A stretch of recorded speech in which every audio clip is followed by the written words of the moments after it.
Welcome to my madness, ladies and gentlemen. Today we're going to be taking a quick look at the all-new Hasbro Marvel Legends Danny Ketch Ghostrider and his Hell Cycle. This is something that has been a very long time and coming. What's it been, about 15 years? No, longer than that. Oh my god, it feels like it's been almost 20 years since we got the last Danny Ketch Ghostrider, which was back in the ToyBiz days. This is the first time that, I mean, at least officially, we've gotten a proper Danny Ketch Ghostrider from Hasbro. Ever. First time ever. Which blows my mind because, without a doubt, Danny Ketch is the most popular Ghostrider that has ever been. He had the longest running Marvel series. He's been in the most amount of content when it comes to Marvel content out there. The fact that it took this long for Hasbro to get on the ball and get us a proper Danny Ketch Ghostrider with his bike is insane, but here we are in 2024, we finally have it. We're gonna go ahead and take a look and see if it's worth it. So first up, we'll talk about accessories here. He does come with a couple of extra hands here, so he's got another fisted right hand and an open left hand, in addition to his gripping hands that come on the figure, which of course are the hands you're going to want to leave on because he needs to ride his bike. And then of course he does come with a couple of effects here. So he's got his chain, his flaming chain there, and then of course this piece right here, which of course you saw in a lot of the promo shots, which mounts up underneath the bike, which I'll show you here in just a minute. That makes the bike look like it's lifting up off the ground with some flame effects coming off the bottom. And then of course we have the flame effects that you see there that are basically used to keep the bike up. Very similar to a lot of other bikes that we've seen. So we've got that there that you can remove those if you'd like. And of course, we'll show you all that as we go on. So first up, we're going to take a look at the figure itself, the Danny Ketch figure. I think it's solid. I mean, as far as design and sculpt and everything, I think it looks really good. I dig the head sculpt, like the jacket. We've got all the spikes on the wrists and the hand, and the spike piece down here on the boot. We do have the chain going across the torso there and then around the belt. Very comic accurate, which of course is what everybody wants. Standard, articulation on this guy for Marvel Legends. No butterfly joints or anything like that.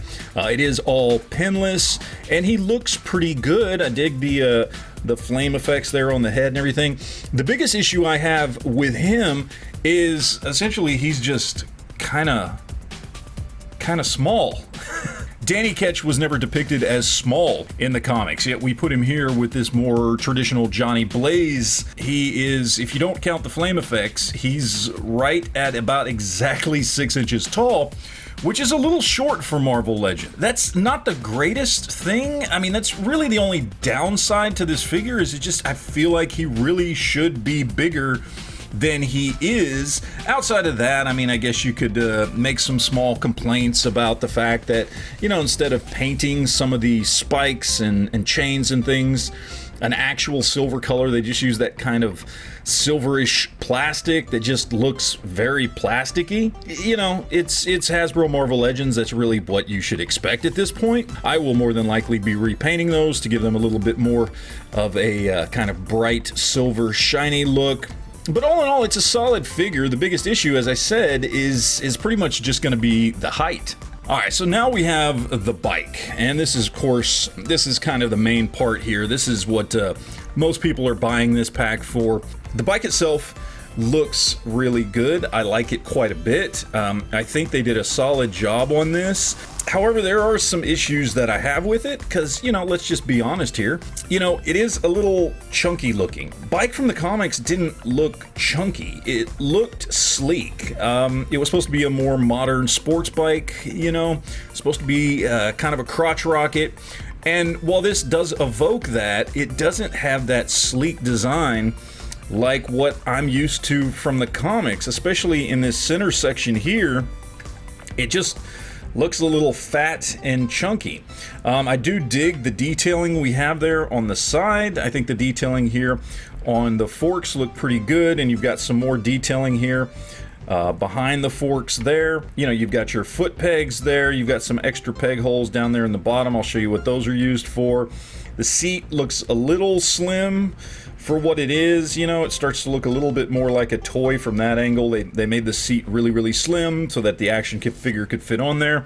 We've got the detailing there on the bike as far as the handlebars and the tank and everything looks pretty good. Why are there holes here?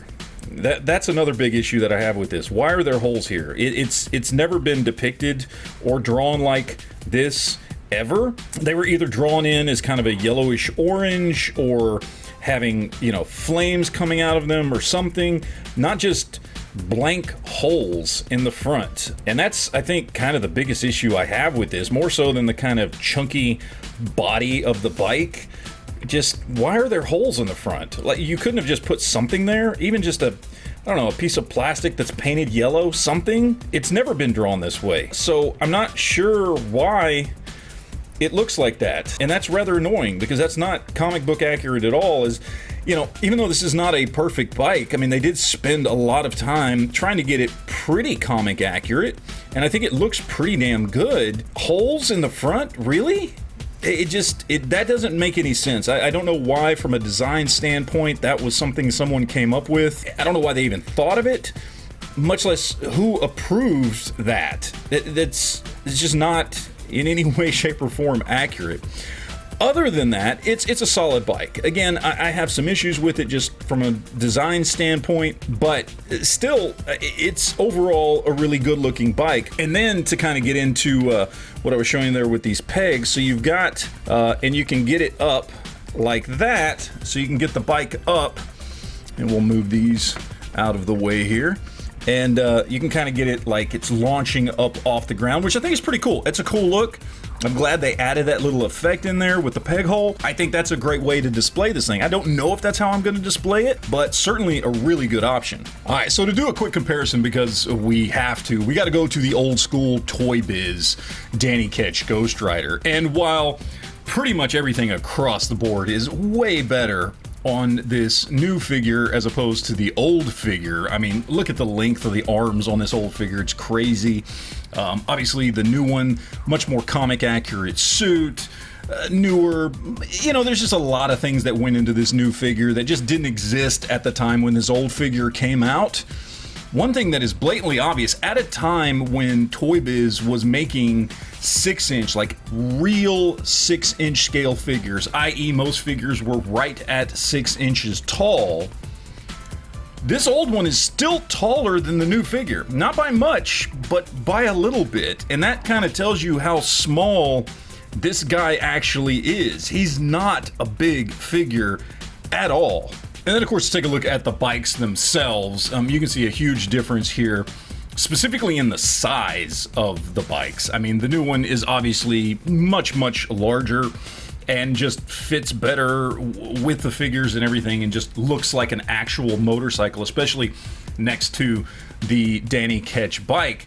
However, I mean, again, I've got to point out, when you take a look at these two here, you know, notice how we've actually got the eyepieces filled in here and nothing here.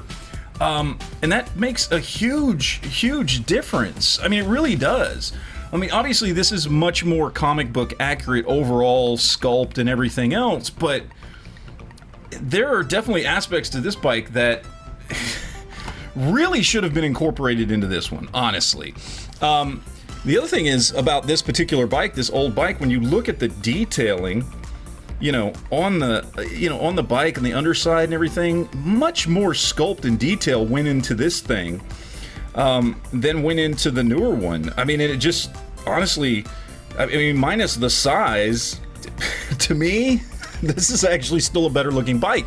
The biggest issue is the size difference. This thing is way, way too small for even the figure it came with at the time, much less any modern Marvel Legends. Now, I do appreciate the new tires on this with the see-through and the different stands and options that you have with this, whereas this just went with, you know, basically just a sculpted, molded flame tire. Still really good for the time and for the sake of displaying, you know, nothing wrong with this. And in fact, with the paint, the work that's done on this as opposed to this one, the flame effects on the tires on the old one actually kind of look better.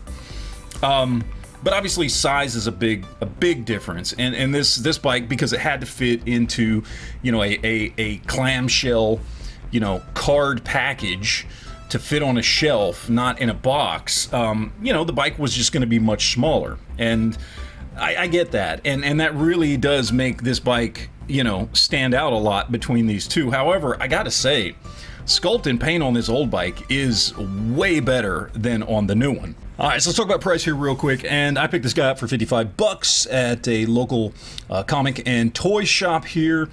And $55 is about the going price. Of course, already on eBay, this thing is going for considerably more than that. Is it worth $55 at retail?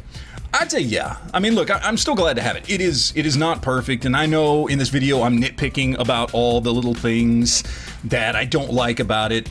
That's just because I'm a huge Danny Ketch Ghostrider fan and have been waiting for this particular version of Ghostrider for a very long time, so I am nitpicking. That being said, I'm still really glad to have it, and I totally think it is worth the price of admission here. I think it is overall a really great addition to any Marvel Legends collection, especially if you are a Ghostrider fan.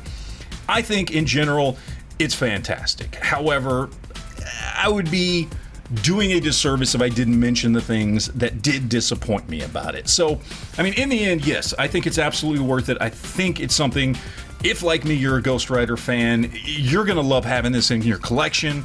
There's a lot of us out there that have been waiting a really long time to get something like this in our collection, and now we have it, and you can pick it up at retail, which is awesome. So, look, in the end, totally worth it, totally glad I have it.